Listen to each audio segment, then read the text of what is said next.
10 ఏళ్ల కిందట పెట్టిన పార్టీ కానీ ఇప్పటికి కూడా వేదికెక్కి మాట్లాడే నాయకుడు ఒక్కడే. మరీ ముఖ్యమైన సందర్భంలో అయితే అటుపక్క సోదరుడు ఇటుపక్క తన వ్యవహారాలన్నీ చక్కబెట్టే ఓ కార్యదర్శి స్థాయి నాయకుడు.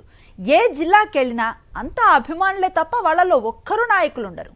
అసలు జనసేన రాజకీయ పార్టీయేనా? అలాగైతే 10 ఏళ్లుగా ఎక్కడ ఒక్క బలమైన నాయకుడు ఎందుకు తయారు కాలేదంటారు? ఎందుకంటే ఆ పార్టీ అధినేత పవన్ కళ్యాణ్ ఉద్దేశమే అది. తనకు అధికారం అక్కర్లేదని పదే పదే ఆవేశాన్ని అభినయిస్తూ చెప్పే పవన్ కళ్యాణ్ మాటలను సరిగ్గా అర్థం చేసుకోవాల్సిన అవసరం ఉందనేది రాజకీయ విశ్లేషకుల మాట.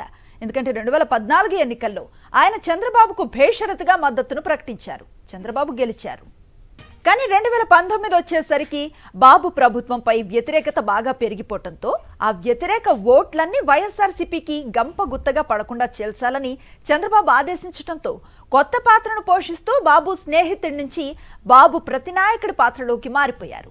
లేని ఆవేశాన్ని తెచ్చుకొని చంద్రబాబును చెడా మెడా తిట్టిపోస్తూ ఆగ్రహంతో ఊగిపోయారు.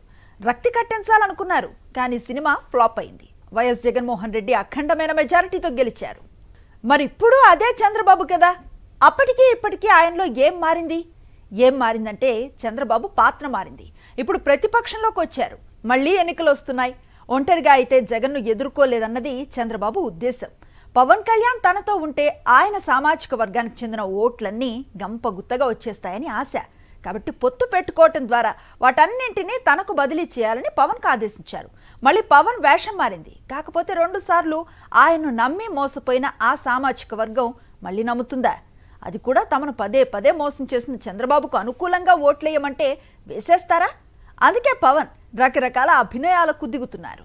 నేనెవరిని ముఖ్యమంత్రిని చేయటానికి లేను, సీఎం పదవి చేపట్టేందుకు సిద్ధం. సీఎం పదవి ఇస్తే ఎవరైనా వద్దంటారా? జనసేన గెలిచే సీట్లను బట్టి ముఖ్యమంత్రి ఎవరన్నది ఎన్నికల తర్వాత తేలుతుంది. మనకు తగిన బలం లేనప్పుడు ఒక మెట్టు దిగటంలో తప్పు లేదు అనే పంచ్ డైలాగులు విసిరి ఇప్పుడు దారిలోకి వచ్చారు.